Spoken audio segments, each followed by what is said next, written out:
The genesis of this trip was probably back in 2010 when I saw a documentary on eclipses with my friend Aaron. We were both struck by the beauty and magnificence of the event, and set ourselves on the goal of seeing one of these, in the next couple of years.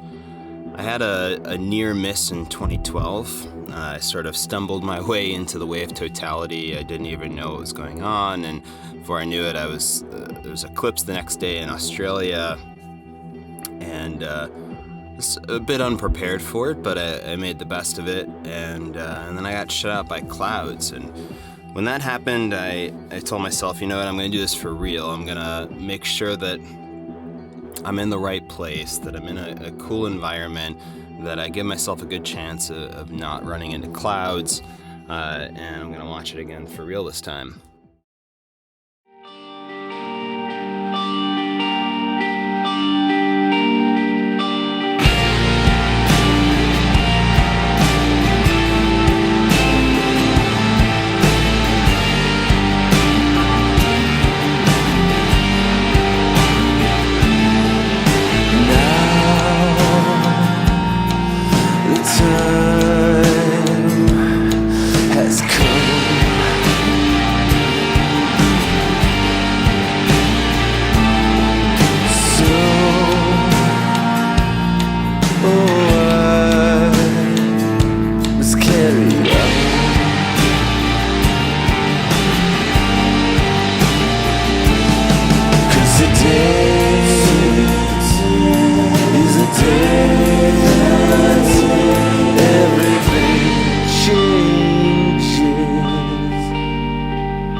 So I was like, okay, Tetons National Park, this is it. It's an amazing park, from what I hear. I've never been there. I can see the eclipse there.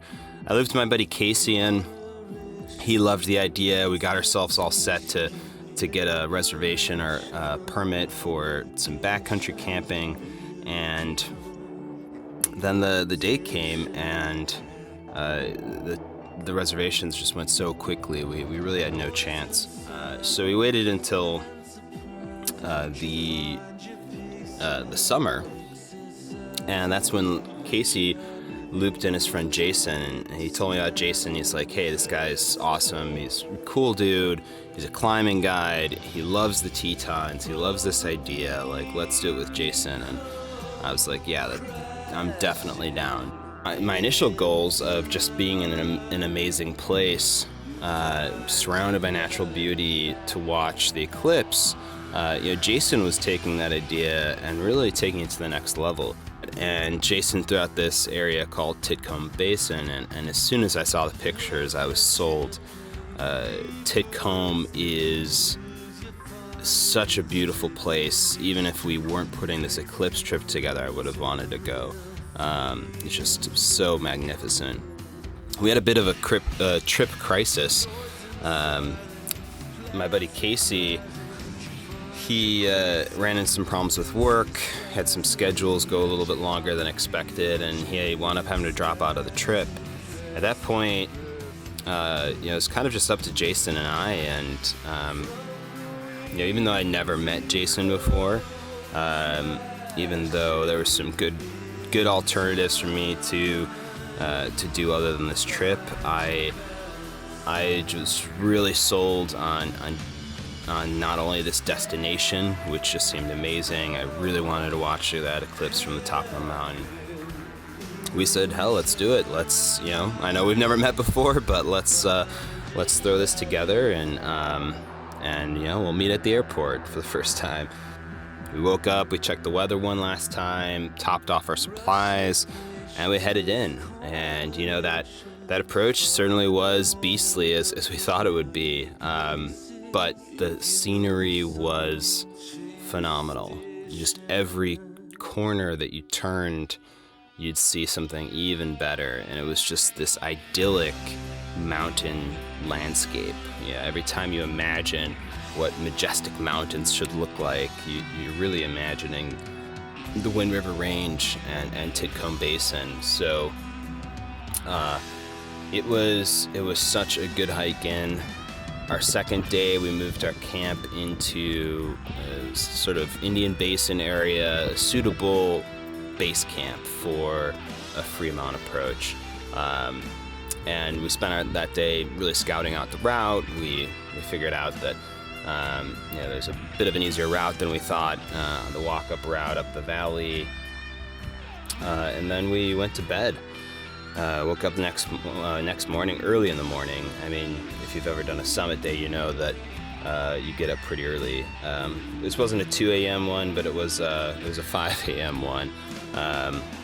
So we're up early, and the first thing I notice is clouds. Not just partly cloudy, but mostly cloudy.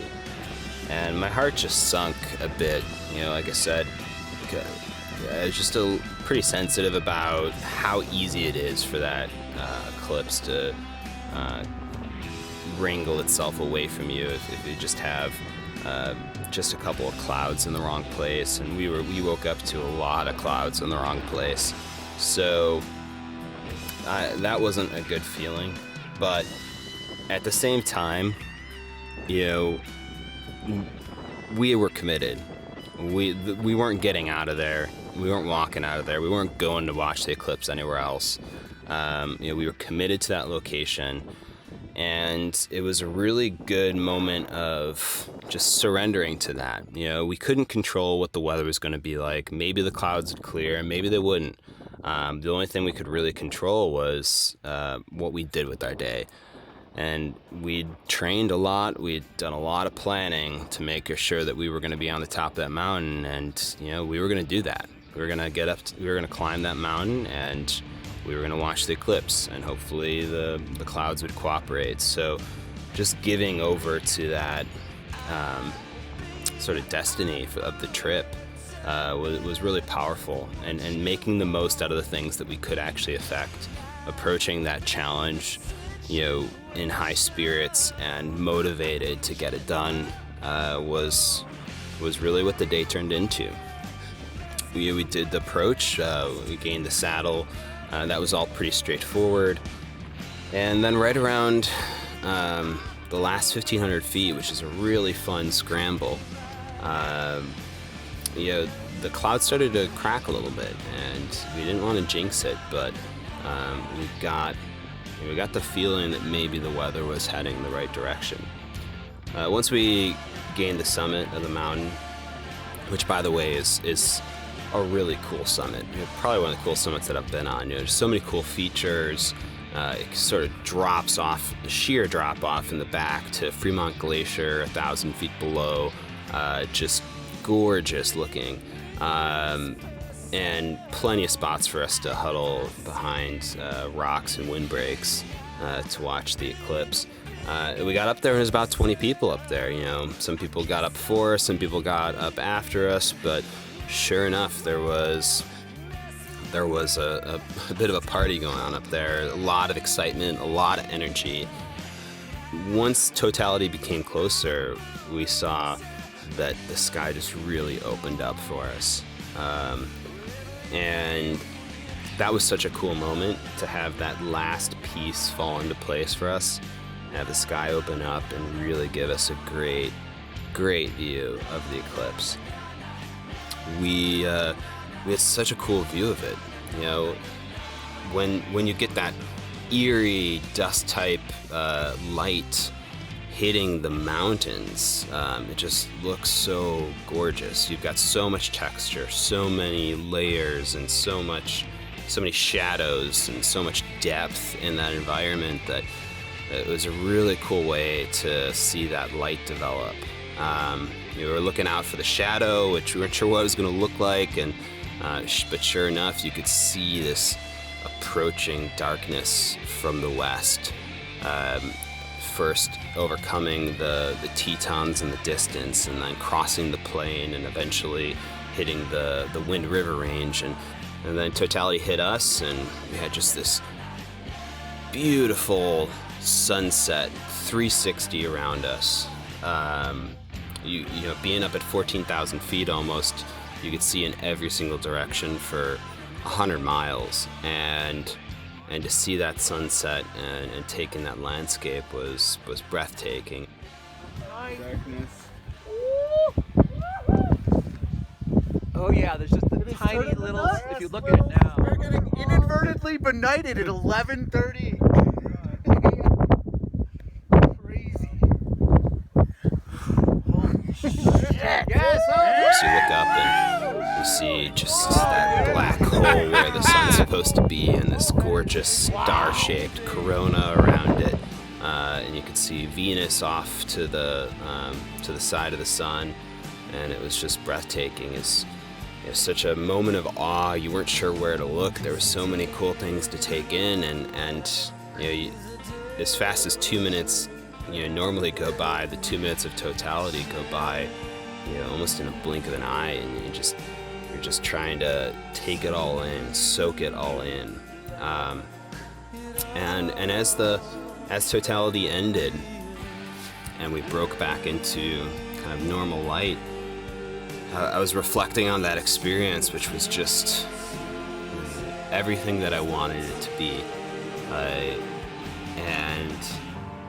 And I really thought about the eclipse and the climb and everything, and I had a bit of a revelation, which was that as amazing as watching that eclipse was, and as amazing as being on top of that mountain was, I wasn't prepared for how amazing just the completion of what we had set out to do would feel.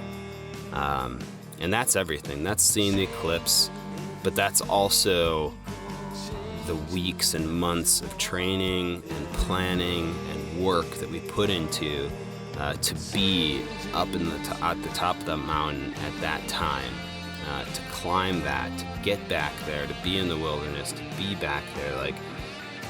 We put in so much work, and we'd been thinking about it and wanting it to happen for so long that just that sense of completion, of being able to get it all done, putting in all that work, and then just seeing the eclipse was the cherry on top.